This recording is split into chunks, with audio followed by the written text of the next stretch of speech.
Ça va? Je suis persuadée que... Je suis presque sûr qu'on a tous déjà failli mourir au moins une fois dans notre vie. Que ça soit à quelques secondes ou à quelques mètres, la mort est toujours là pour nous rappeler que la vie peut s'arrêter à tout instant. Qu'on le sache un peu trop avant que ça arrive, ou pas du tout. Et des fois on pense que ça va arriver, mais au-delà même de le penser, on peut être à 2 doigts d'y passer. On appelle ça frôler la mort. Par exemple, quand j'étais petit, je suis allé dans une ferme en vacances. C'était une colo, il y avait plein d'enfants et d'animaux, tout était parfait et tout est beau. Qu'est-ce qui pourrait arriver de ballot? Je sais pas, peut-être ne plus réussir à respirer. Oh, ça serait vraiment dommage de plus pouvoir faire un truc sur lequel tu peux notamment plus vivre. Ça serait vraiment pas de chance que... Qu'est-ce qui se passe? Je sais pas. Quoi? T'as un problème? Non, c'est très bien, ça se voit là, non? Bah non, justement, pas trop. Mais c'est normal, c'est quoi, tu vas respirer, parce que c'est quelqu'un. Ah, ok. Un peu plus tard. Ok, donc voilà, assis-toi, ok, tiens-toi droit et inspire. Ok. Ok, maintenant, expire doucement. Ok.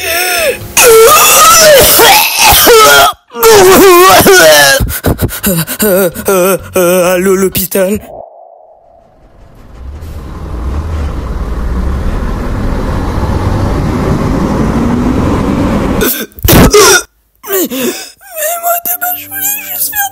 Mais oui, t'inquiète pas, tu vas dormir. Ah bon, c'est vrai? Bien sûr, si on n'arrive pas à te soigner, tu vas même faire un sommeil éternel, même pas besoin de te réveiller. Attends, quoi?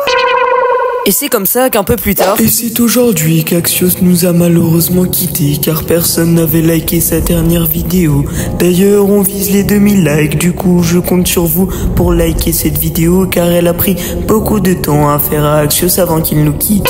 Attends, je suis vraiment mort comme ça là? Enfin bref, je suis allé vraiment trop loin en revenant un peu en arrière.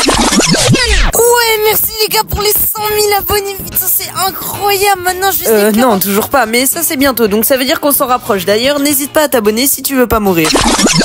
Ah bah voilà, enfin, du coup au final on m'a hospitalisé, j'avais en fait une rhinopharyngite. C'est un mot super compliqué pour dire que l'air là-bas était en fait super sec et vu que j'étais fragile, ma gorge elle s'est méga enflée et j'avais juste un tout petit trou pour pouvoir respirer. Et si c'était un peu plus enflé, je serais juste mort. Ah ouais, t'as eu de la chance. Ouais, mais t'es qui toi? Moi je suis toi mais un peu plus jeune. Ah ouais, mais comment tu t'es retrouvé à l'hôpital toi aussi? Je me suis fait écraser par un quad. Oh la vache. Ah mais t'es un rigolo toi. Enfin bref, donne plus de détails, je veux en savoir plus moi. Bah quand on est petit, il y a tous un moment où on doit apprendre à lire. Bah ouais, c'est super important de lire en plus. Sauf que c'est chiant de lire. Moi je préférais faire du quad. Bah oui, c'est beaucoup plus intéressant. Bon certes, c'est un peu dangereux comme on va le voir, mais avant d'écrire en commentaire.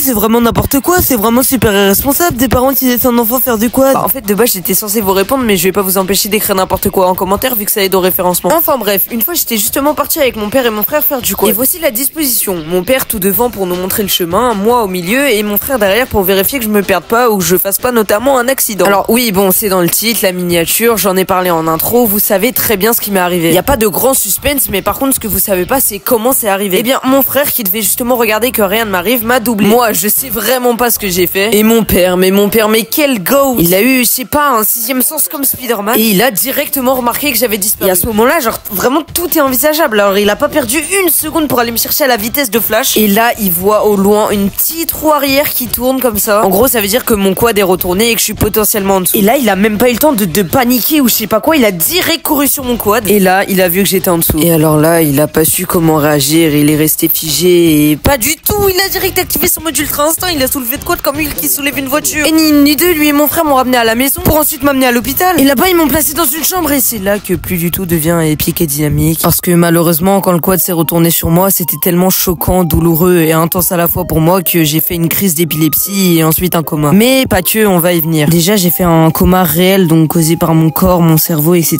pendant plus de 24 heures. Et je m'étais toujours pas réveillée, du coup ça commençait à devenir dangereux. Du coup, ils m'ont mis sous coma artificiel pendant plus de 2 jours. Du coup, ça fait déjà 3 jours de coma. Et là, je me suis réveillée comme si de rien n'était. Mais c'est pas fini, comme je vous l'ai dit tout à l'heure. Quand mon quad s'est retourné sur moi, ça m'a pas que causé une crise d'épilepsie et un coma, mais ça a aussi littéralement broyé mes poumons. Il fallait s'y attendre. On parle quand même d'un truc de plusieurs centaines de kilos qui s'écrase violemment sur les poumons d'un enfant fragile. Ah ben mes poumons ils ont clairement fini comme ça. Et avoir des crêpes en guise de poumons, je vous assure sûr que c'est extrêmement douloureux. Et pour respirer, c'est presque impossible. Car la douleur est beaucoup trop intense. Du coup, rebelote, une journée de plus de coma artificiel. Pour que mes poumons se réparent un peu et que mon corps s'habitue un peu plus à la douleur de tout simplement respirer. Ça me rappelle un peu un truc qui va m'arriver un peu plus tard dans une colonie de vacances, tiens. Enfin bref, au final, après quelques semaines d'hôpital et quelques jours de coma, j'ai plus du tout de douleur et de mal à respirer et mes poumons vont beaucoup mieux. J'ai eu 0 séquelles, que ce soit physiquement ou mentalement. Du coup, j'ai quand même pu refaire du quad après mon accident. J'avais pas peur ou quoi que ce soit. Du coup, même si je me suis fait littéralement écraser par un quad, tout est bien qui finit bien. Et donc, le mot de la fin, c'est pas qu'il faudrait que j'apprenne à respirer un jour. Plutôt un grand merci à toutes les personnes qui sauvent des gens au quotidien ou qui souhaitent le devenir, car sans eux...